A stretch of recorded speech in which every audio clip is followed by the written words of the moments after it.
বর্তমান আমাদের দেশের যুব সমাজ, আমাদের দেশের মুসলিম সমাজ বর্তমানে কিসের পিছনে ছুটছে, কাদের পিছনে দৌড়াচ্ছে? মুসলমানদেরকে ধ্বংসকারী, ইসলামের বিরোধিতাকারী সেই ইহুদি খ্রিস্টান বিধর্মীদের অনুসরণ করছে আজকে মুসলিম যুব সমাজ, যাদের সম্পর্কে স্বয়ং আল্লাহ রাব্বুল আলামিন পবিত্র কোরআনের মধ্যে আয়াত নাযিল করে বলেছেন, ওয়ালা তারকানু ইলাল্লাযীনা যালামু ফাতামাসসাকুমুন নার ওয়ামা লাকুম মিন দুনিল্লাহি মিন আউলিয়াই সুম্মা লা তুনসারুন। আল্লাহ রাব্বুল আলামিন মুসলিম জাতিকে উদ্দেশ্য করে বলেন, হে মুসলিম সমাজ, তোমরা ইহুদি খ্রিস্টান বিধর্মীদের অনুসরণ করিও না, তোমরা সেই পশ্চিমা পশুদের অনুসরণ করিও না, তোমরা সেই বিজাতিদের অনুসরণ করিও না। আর যদি তোমরা তাদের অনুসরণ করো তাহলে তোমরা মনে রাখো, আমি তোমাদেরকে কাল কিয়ামতের ময়দানে কঠিন আগুনের মধ্যে নিক্ষেপ করব। যেই আগুনের মধ্যে নিক্ষেপ করার পরে তোমাদেরকে বাঁচানোর জন্য এই জগতে আর কেউ থাকবে না, তোমাদের কোনো বন্ধু বান্ধব থাকবে না, তোমাদের কোনো আত্মীয় স্বজন থাকবে না। এজন্য আল্লাহ রাব্বুল আলামিন সতর্ক করে যুব সমাজকে বলতেছেন যে তোমরা খবরদার তাদের অনুসরণ করিও না। অপরদিকে রাসূল সাল্লাল্লাহু আলাইহি ওয়াসাল্লাম হাদিসের পাতায় বলছেন, মান তাশাব্বাহা বিকওমিন ফাহুয়া মিনহুম। যে ব্যক্তি অন্য কোন জাতির অনুসরণ করবে সে সেই জাতির দলভুক্ত হিসেবে গণ্য হয়ে যাবে। কোন জাতি যদি অন্য কোন জাতির সাদৃশ্য অবলম্বন করে তাহলে যেই জাতি অনুসরণ করলো সেই জাতীয় যার অনুসরণ করলো তার ধর্মের অনুসারী হয়ে যাবে, তার ধর্মের দলভুক্ত হয়ে যাবে। এজন্য বর্তমান যুব সমাজের দিকে লক্ষ্য করলে দেখা যায় বর্তমান যুব সমাজ ইহুদি খ্রিস্টানদের অনুসরণ করছে, অন্ধ অনুসরণ, যেটা একেবারে দুঃখজনক। মুসলিম সমাজের জন্য এর চেয়ে বড় লজ্জার বিষয় আর কি হতে পারে?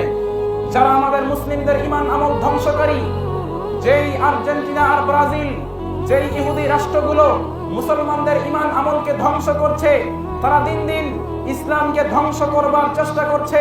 যারা দিন দিন ইসলামকে এই দুনিয়া থেকে ধ্বংস করে দেবার চেষ্টা করছে, যারা দিন দিন মুসলমানদের ঈমান আমলকে ধ্বংস করবার চেষ্টা করছে।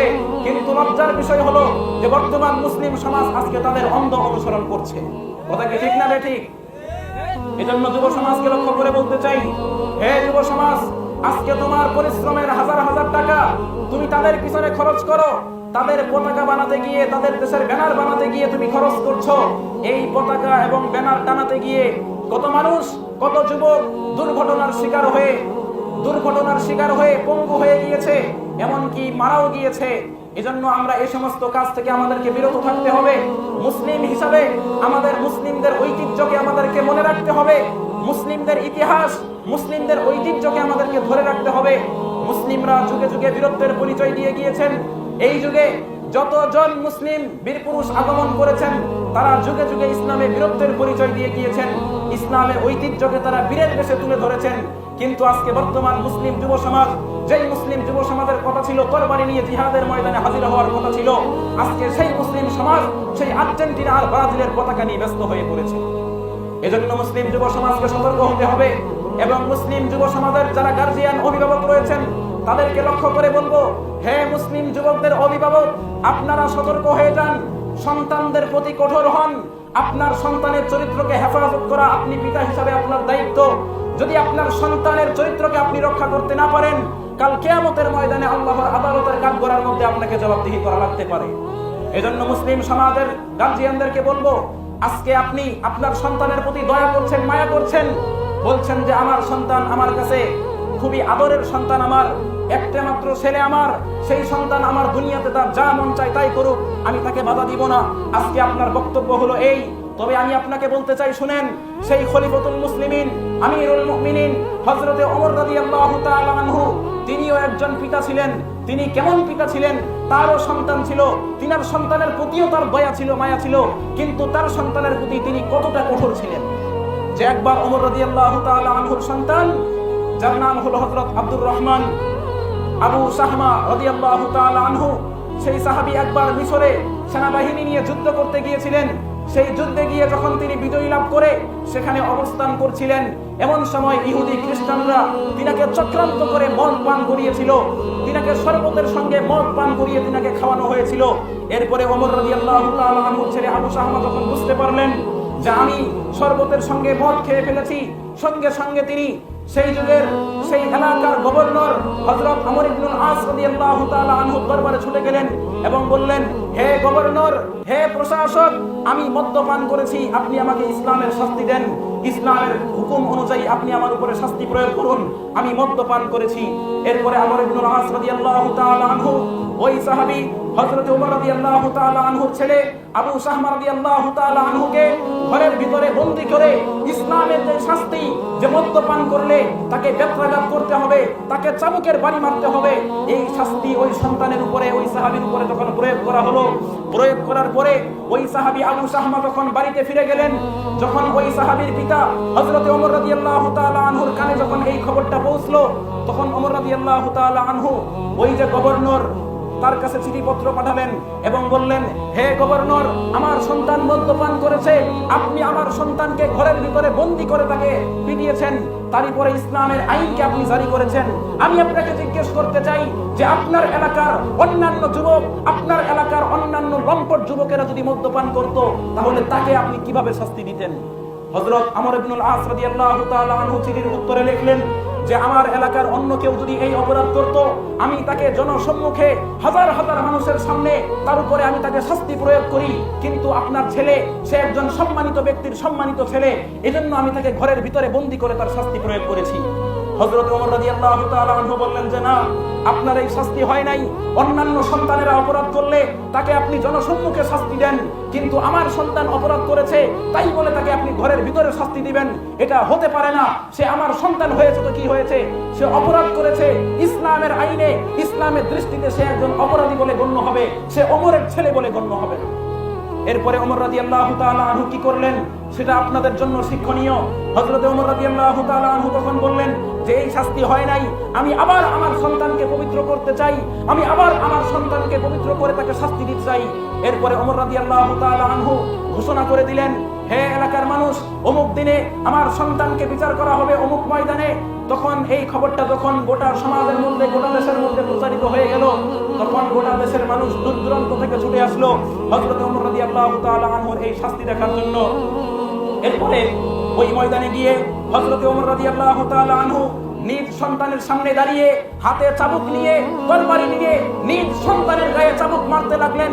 সন্তানের গায়ে চাবুক মারতে মারতে এক পর্যায়ে ওই সন্তান যখন মৃত্যু শয্যায় শায়িত হয়ে পড়লেন, সে যখন মারা যাবেন, মৃত্যুর শয্যায় সে তরবরাচ্ছেন, এমন একটা পরিস্থিতিতে, এমন একটা অবস্থায় বাকি সাহাবারা এসে হযরত ওমর রাদিয়াল্লাহু তাআলা আনহুকে ধরলেন, ধরে বলতেছেন, হে ওমর, আপনার সন্তানটা আরেকটু বাড়ি দিলেই, আর একটা চাবুকের বাড়ি দিলেই সে আর এই দুনিয়াতে বাঁচবে না, সে মারা যাবে, তাকে মাফ করে দেন, এই একটা বাড়ি তাকে ছেড়ে দেন, আর যদি ছেড়ে না দেন পরবর্তীতে এই একটা বাড়ি দিয়ে দিয়েন, এখন তাকে আর মারিয়েন না, না হলে সে আর এই দুনিয়াতে বাঁচবে না।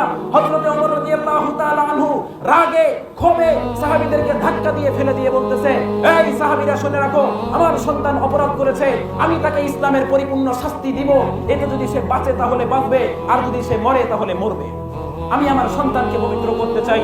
এরপরে হযরত ওমর রাদিয়াল্লাহু তাআলা আনহু একজন পিতা হয়ে নিজের সন্তানের গায়ে বাকি যেই একটা চাবুকের বাড়ি বাকি ছিল, ওই একটা চাবুকের বাড়িও তিনি সজোরে বসিয়ে দিলেন।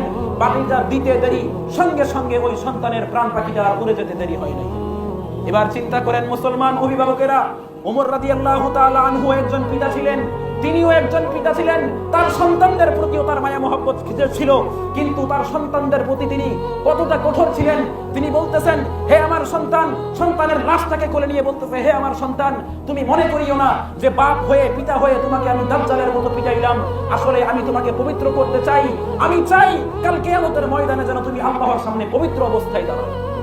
এজন্য মুসলিম অভিভাবকরা, বাবারা, আপনারা একটু সতর্ক হন, সন্তানদের প্রতি একটু কঠোর হন, সন্তানকে একটু শিক্ষা দেন, সন্তানকে কোরআনের শিক্ষা দেন, হাদিসের শিক্ষা দেন, তাকে ইসলামী শিক্ষায় শিক্ষিত করেন, তাহলে সে আর ওই বিধর্মীদের অনুসরণ করবে না, সে আর ধ্বংসের পথের দিকে দৌড়াবে না, সে আর পথ ভ্রষ্টতার পথের দিকে দৌড়াবে না, তাকে দ্বীনি শিক্ষা দেন। এই দ্বীনি শিক্ষা দুনিয়ার কোন মানুষের পক্ষ থেকে আসে নাই, এই কোরআনের শিক্ষা দুনিয়ার কোন সাধারণ মানুষের কাছ থেকে আসে নাই, এই কোরআনের শিক্ষা সর্বপ্রথম স্বয়ং আরশের মালিক আল্লাহ রাব্বুল আলামিনের কাছ থেকে এসেছে। এজন্য যারা এই শিক্ষাকে ছোট চোখে দেখেন, এই মাদ্রাসা শিক্ষাকে, এই কওমি শিক্ষাকে, এই ইসলামী শিক্ষাকে যারা ছোট দৃষ্টিতে দেখেন, তাদের উদ্দেশ্যে আমি বলবো, শুনেন আমাদের এই শিক্ষা কোত্থেকে এসেছে, শুনেন আমাদের এই শিক্ষা কিভাবে দুনিয়াতে আগমন করেছে, শুনেন আজকে আপনি ইসলামকে ছোট চোখে দেখছেন, শুনে যান আজকে ইসলামের এই শিক্ষা কোত্থেকে এসেছে। আমি আপনাদের সামনে বয়ান করছি, আমি যতটুকুই জ্ঞান অর্জন করেছি, আমার এরকম বহু ওস্তাদ রয়েছে যাদের কাছ থেকে আমি ইসলামের শিক্ষা অর্জন করেছি।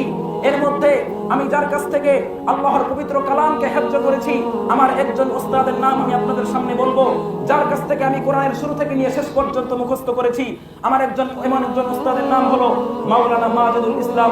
তিনিও তিনার জীবনে এরকম জ্ঞান অর্জন করেছেন। তিনারও হাজারো ওস্তাদ রয়েছে, তার মধ্যে একজন ওস্তাদের নাম মুফতি ফজলুল হক আমিন রহমাতুল্লাহি আলাইহি, তার ওস্তাদের নাম মুফতি হাদায়াতুল্লাহ রহমাতুল্লাহি আলাইহি। তিনিও জীবনে জ্ঞান অর্জন করেছেন। তার ওস্তাদের নাম সৈয়দ হুসাইন আহমদ মাদানী রহমাতুল্লাহি আলাইহি। তিনিও জীবনে জ্ঞান অর্জন করেছেন। তার ওস্তাদের নাম মাহমুদুল হাসান দেওবন্দি রহমাতুল্লাহি আলাইহি। তার ওস্তাদের নাম শেখ আব্দুল গনি রহমাতুল্লাহি আলাইহি। তার ওস্তাদের নাম শাহ আব্দুল আজিজ মুহাদ্দিস দেহলভী রহমাতুল্লাহি আলাইহি। তার ওস্তাদের নাম শাহ ওয়ালিউল্লাহ মুহাদ্দিস দেহলভী রহমাতুল্লাহি আলাইহি। তার শিক্ষকের নাম শেখ আবু তাহের মুহাম্মদ ইবনে ইব্রাহিম আল কুর্দি রহমাতুল্লাহি আলাইহি। তার ওস্তাদের নাম শেখ ইব্রাহিম আল কুর্দি রহমাতুল্লাহি আলাইহি। তিনি যার কাছ থেকে লেখাপড়া করেছেন তার নাম হলো শেখ আহমদ আল কুশাসি রহমাতুল্লাহি আলাইহি। তিনি যার কাছ থেকে লেখাপড়া করেছেন তার নাম হলো হযরত আব্দুল মুআহিব আস-সান্নাবি রহমাতুল্লাহি আলাইহি। তিনি যার কাছ থেকে লেখাপড়া করেছেন তার নাম হলো হযরত আহমদ ইবনে মুহাম্মদ আহমদ আর-রমলি রহমাতুল্লাহি আলাইহি। তিনি যার কাছ থেকে লেখাপড়া করেছেন তার নাম হলো হযরত জাইনুদ্দিন জাকারিয়া আল আনসারী রহমাতুল্লাহি আলাইহি। তার শিক্ষকের নাম হাফেজ ইবনে হাজার আসকালানি রহমাতুল্লাহি আলাইহি। তার শিক্ষকের নাম ইমাম আবু ইউসুফ রহমাতুল্লাহি আলাইহি। তার উস্তাদের নাম ইমামুল কুল, ইমামুল ফিকহ, ইমামুল হাদিস, ইমাম আযম ইমাম আবু হানিফা রহমাতুল্লাহি আলাইহি। তার শিক্ষকের নাম শেখ হাম্মাদ রহমাতুল্লাহি আলাইহি। তার শিক্ষকের নাম ইব্রাহিম নাখাই রহমাতুল্লাহি আলাইহি। তার শিক্ষকের নাম শেখ আল কামাল রহমাতুল্লাহি আলাইহি। তিনি যার কাছ থেকে লেখাপড়া করেছেন তার নাম হলো আল্লাহর নবীর সাহাবী হযরত আব্দুল্লাহ ইবনে মাসউদ রাদিয়াল্লাহু তাআলা আনহু। তিনি 23 বছর পর্যন্ত হাতে কলমে যার কাছ থেকে শিক্ষা গ্রহণ করেছেন তিনি হলেন মানব জাতির মাথার মুকুট, সর্বকালের সর্বশ্রেষ্ঠ মহামানব, সাইয়্যিদুল মুরসালিন, খাতামুন নবিয়্যিন, রাহমাতুল লিল আলামিন, বিশ্ব মানবতা ও সভ্যতার মুক্তির দূত নবী মুহাম্মদুর রাসূলুল্লাহ সাল্লাল্লাহু আলাইহি ওয়াসাল্লাম। আমাদের এই শিক্ষার সূচনা শুরু হয়েছে। এরপরে নবী সাল্লাল্লাহু আলাইহি ওয়াসাল্লামের কাছে কিভাবে শিক্ষা এসেছে, তিনার উস্তাদ হলেন স্বয়ং আরশের মালিক আল্লাহ রাব্বুল আলামিন। সুতরাং আমাদের এই শিক্ষা দুনিয়ার কোনো সাধারণ শিক্ষা নয়, আমাদের এই শিক্ষা স্বয়ং আরশের মালিক আল্লাহর পক্ষ থেকে এসেছে।